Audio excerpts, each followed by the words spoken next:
A Monday Night Football loss always leads to changes. What do they have to be this week on a short week up to the Raiders? Matt Derrick's going to tell us today on Locked On Chiefs. From the land of the free and the home of the Chiefs, this is the Locked On Chiefs podcast. Welcome back, everybody. We call this the day after show around here. Matt Derrick from Chiefs Digest is with us, fresh off of some information from coordinators that hopefully will shed some light on what is the abyss of questions after this last ball game. We're brought to you today by Gametime. You'll hear more about them later, but check out that app. Create an account and use our code LOCKEDONNFL. It'll get you $20 off your first purchase of last-minute tickets. Lowest prices guaranteed. We have a lot to cover. We appreciate you making us your first listen here on Tuesday here at the Locked On Chiefs show on the Locked On Podcast Network, where everybody is here every day, at least 5 days a week. You everydayers know that. We are always around and generally give you some bonus content as well. We appreciate you liking, subbing, and hitting that bell here on YouTube and getting over on Spotify and Apple for all these subscriptions, because you never know when you want to hear us 2-3 times whine, cry, and complain, as I am about to today. Matt's going to talk me down from that. I'm Ryan Tracy, the founder of Rogue Analytics and Performance Consulting, NFL33.com, and RGR Football. This is my 11th year on this beat. Matt, who actually does the work, and I just confounded myself with, the editor of Chiefs Digest, has been on this beat longer than I have, round and about. And have you seen anything, Matt, that has backfired so poorly as this particular bye week in the history of Andy Reid in Kansas City? You know, I mean, I think that's kind of gotten lost in the shuffle a little bit about the Andy Reid success on a bye week streak coming to an end. But hey, this is one of the more tough battles he's had, and and it's probably a little bit of reversion to the mean, because I mean, Andy's record on the bye week is actually getting pretty close to just his regular season record, which is also pretty good, by the way. So, it's at this point, maybe it's starting to even out. But guess it was a little bit unexpected the way that this one unfolded, though. It certainly was in a number of ways. And folks, we're going to talk later in the show about, is this upcoming game a get right after this blunder? And how do they go about that, as well as what the defense is going to look like. But we have to concentrate on the focus right now on the offensive side of the ball. And as I dig through the stats and look at snaps played, et cetera, this is what stands out to me. And I had to spend some time looking at this. 4.1 is the magic number for last night's defeat on Monday Night Football. That is the yards per attempt for Patrick Mahomes, which is, as of my research this afternoon, officially the lowest of his career. Does that surprise you in any way? Yes and no. I mean, yes, in the sense that, this is maybe 3 or 4 kind of really stinker games that Mahomes has had this year.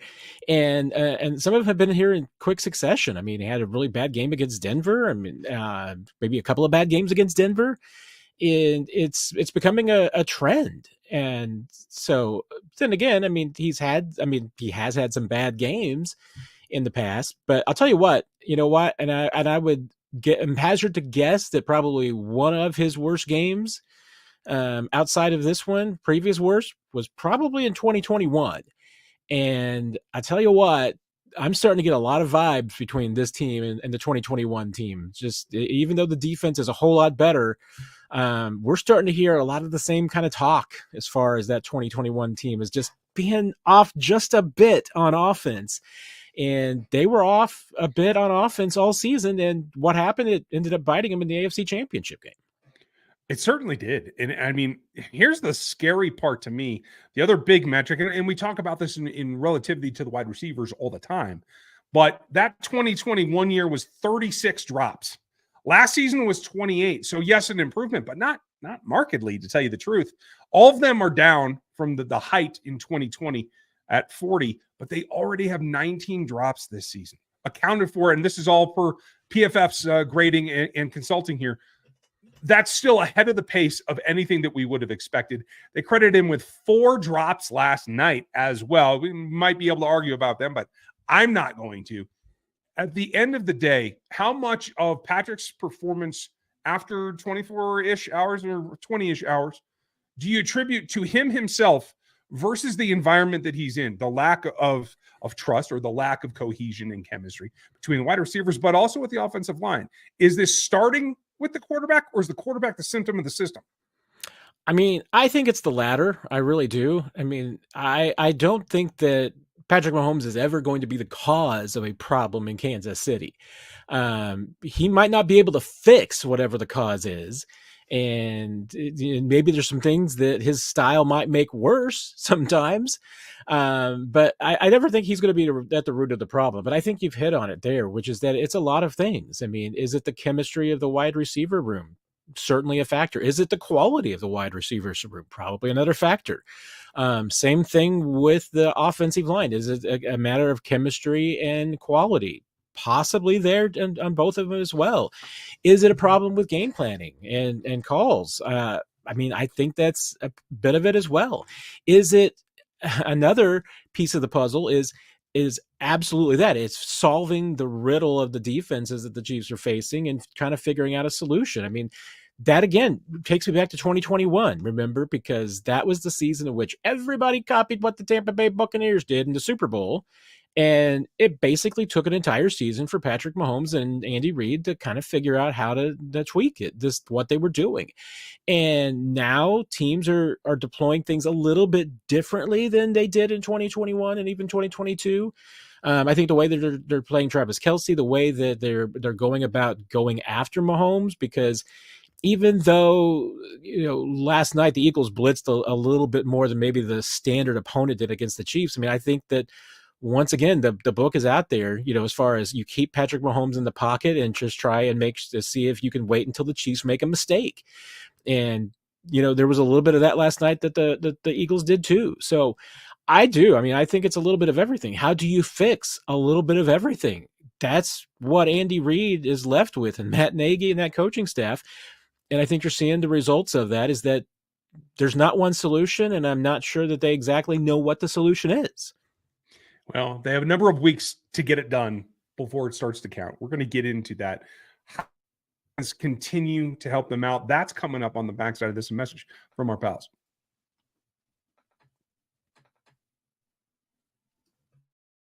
Sometimes the best time to get ready for that ball game is just a couple days beforehand. I do that all the time, and that's the way that it goes in this business. If you want to get to a ball game without having to worry about it, whatever the next big event is, whether it's music or obviously Chiefs tickets or whatever you want your all-in prices, you want to know what seat you're getting, and you want the best price guarantee, you got to go check out Gametime, because that's what they do. They let you see your seat before you get there. Their all-in prices are all up front. There's no hidden fees, and they're even going to give you 110% back on any difference that you find anywhere else. It's guaranteed prices that way for football, for basketball, concerts, theater, comedy, anything that you want to get last minute tickets for, you want to go check out. All you got to do is get the guesswork out of getting those tickets by using Gametime. Download the Gametime app. Make sure you use the code LOCKEDONNFL when you sign up, and that's going to get you $20 off of your first purchase. That's Gametime, the app. Create the account and use the code LOCKEDONNFL. That's going to give you $20 off. It's Gametime. It's last minute tickets. It's lowest prices, and it's guaranteed. What isn't guaranteed is how you can continue to win ball games. And folks, if you want to hear more about this, you can hear us and every other show on the network on our latest, a 24/7 channel called Locked On Sports Live. You can get that here. There'll be a link, and we'll probably send you right to it here when this is over. And 24/7 is something that really you have to buckle down on, because it feels like every minute of every ball game that we've seen so far from this team, this defense has been on 24/7 so far this season. The question to me becomes, with another great performance last night, especially by a couple of guys that I'm sure that we'll talk more in depth than we did last night about, can they sustain this? Is this a winning model for the Kansas City Chiefs in 2023, at least until they figure out the offensive side? Or are we doomed here to see some other stumble down the stretch? Yeah, and I mean, I'll tell you what, I mean, I've been pretty rosy on Tuesday, Ryan, after the game, because I do think there was a little bit too much gloom and doom Monday night afterwards, because once again, I mean, this is one of the best teams in the NFL. Is it the offense that Chiefs fans are used to? No. I mean, and there's some serious concerns there, and they need to be addressed, and they're obviously working on it. Whether they'll get fixed is another thing. But the reason why that this is one of the best teams in the NFL is that this is an incredible defense. And that is a little frightening, I guess, when you think about it, because, if this defense were as good as it was last year, or in some of the other years of the Steve Spagnuolo era, would the Chiefs be 7-3? Probably not. I mean, this could be a really forgotten season, but this defense is for real. And I mean, I do think it's sustainable. I mean, certainly the key thing is injuries. You can't lose some key guys and everything. And there's some key guys that if you lost would be hard to replace. I mean, right now, the way that L'Jarius Sneed and Trent McDuffie are playing, you're not going to replace either one of those two guys. So you need them both. Chris Jones, just reminder once again, the kind of presence that he has is in that defensive line and what he can do. And I mean, I think that this group's playing really well, and we've seen it even when they have sustained injuries, like Nick Bolton going down. They've been able to, go forward. Now, is the run defense suffering without Nick Bolton? Probably. I think we saw some more signs of that on Monday night. This team gets a little bit different. I mean, there's some things that maybe Drew Tranquill does just as well as Nick Bolton. And, obviously he calls a game pretty well and sets a defense, so they haven't lost anything from that standpoint.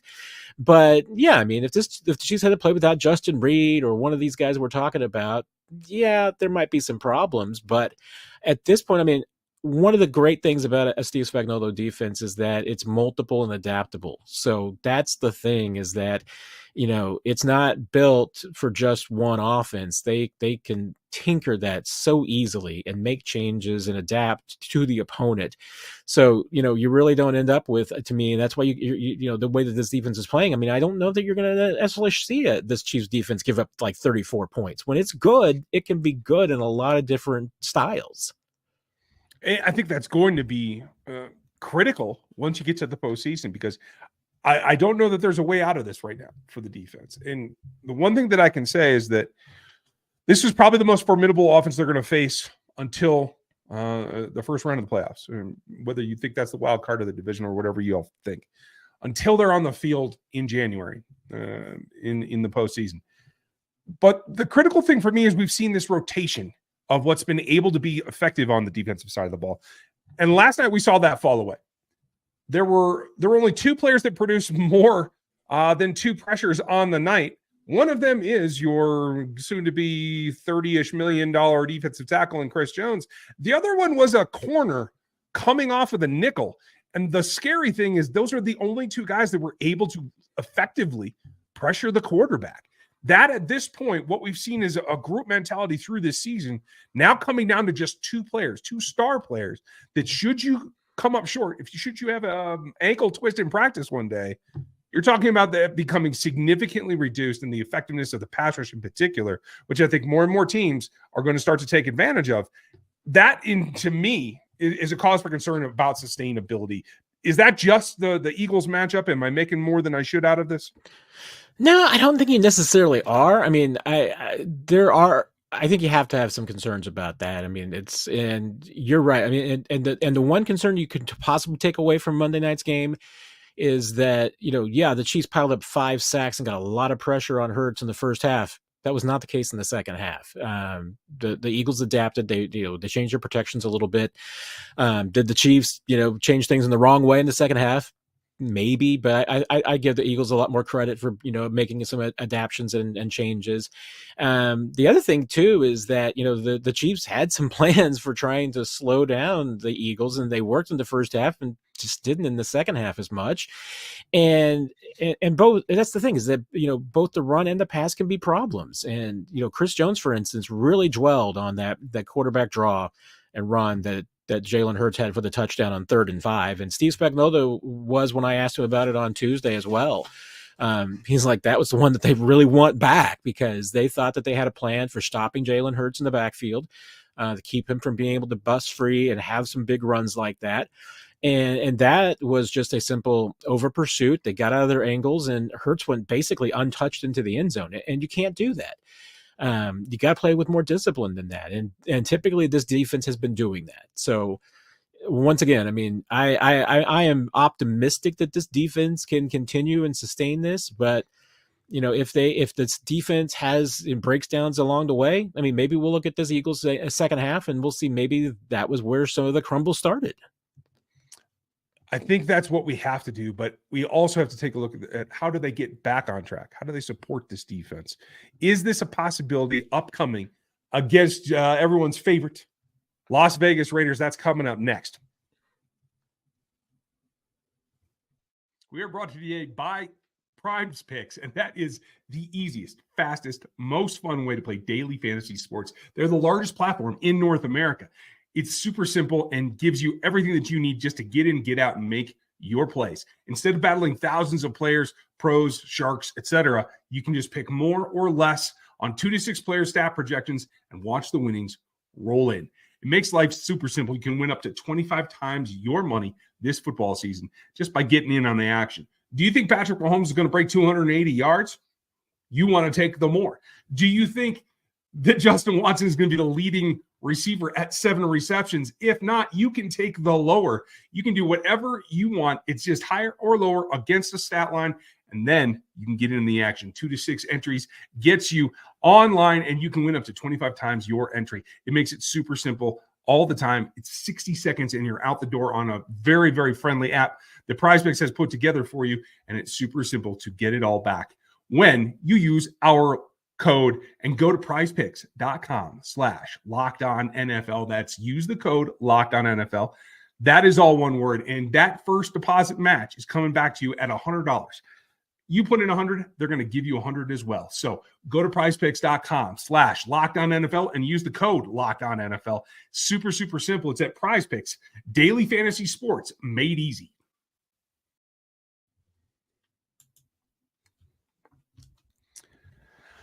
I think when we look ahead, and I think we have to look ahead. Let's be real. Looking back at this particular ball game is just going to infuriate people a little bit farther. This is a unique season, even for a franchise like the Las Vegas Raiders. They've already dismissed their head coach. For those of us who had kind of anticipated that possibility, it's not much of a surprise, except for the fact that their interim coach has started to get things a bit turned around. Now, they've got a journeyman, I think a plumber's apprentice playing quarterback out there in Las Vegas, but the matchup still is prime, and it's a rivalry, and it's all the things that roll into it, Matt. Coming off of this sour taste in your mouth after the Eagles, is this a possibility that all your frustrations get taken out on Max Crosby and his teammates? Is this a get-right game against the Raiders? I mean, it could very well. And, the Raiders are really hard to judge right now because, like you said, they are playing well. They're 2-1 under Antonio Pierce. And I kind of expected at least a little bit of a rebound when they got rid of Josh McDaniels because everybody's happy in Las Vegas. Everybody's relieved that Josh is gone. I mean, that's what happens when in the wake of Josh McDaniels leaving someplace, everybody gets really super excited and happy. So they were probably bound to have a little bit of a bounce back. The question is going to be, when does the talent problem catch up with them and kind of equalize the era of good feelings? Because eventually that's going to happen. Eventually everybody's going to realize that, wait a minute, we're not very good. I mean, that's going to be the problem.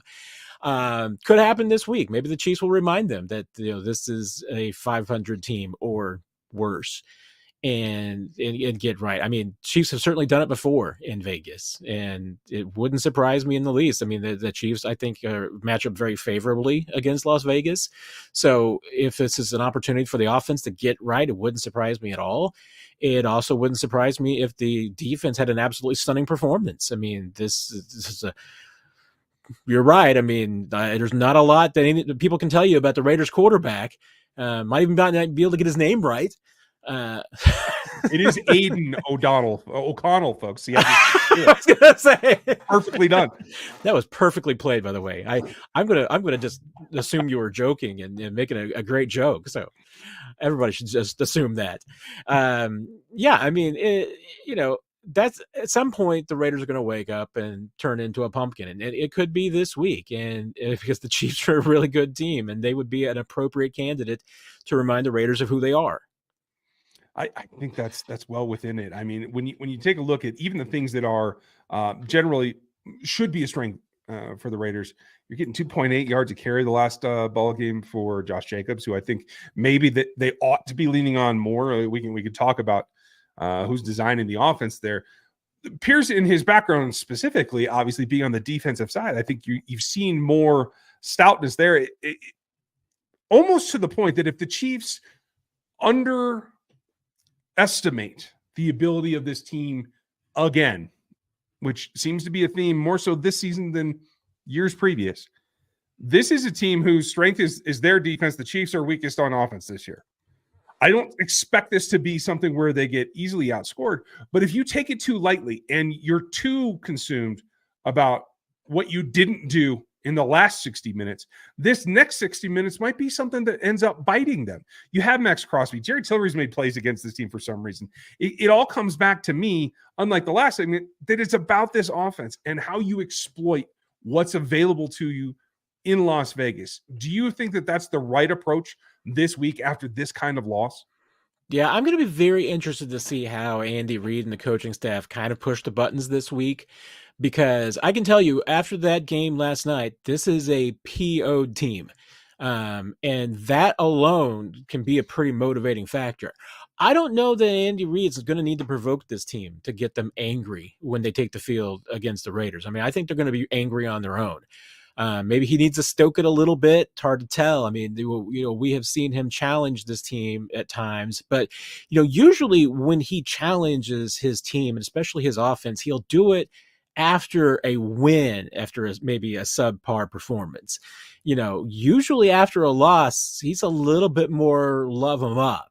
But I don't know how that's I don't think he wants to really change the mood of this team. I think he wants them PO'd when they head to Vegas next week. And I think he wants them angry so that they're ready to take out their frustrations on somebody. I don't think he wants them feeling too good about themselves next week. So I'll be interested to see just as, far as what the tone is over the next few days. And it is a short week in a lot of different ways. Not just because the Chiefs played on a Monday night, but, with Thanksgiving as well. Everybody's going to be, getting with their families and taking basically a half day off on Thursday.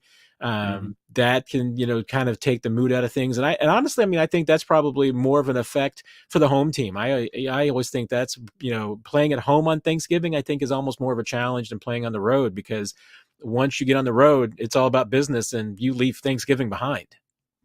Yeah, you have that concentration ability that maybe isn't there otherwise.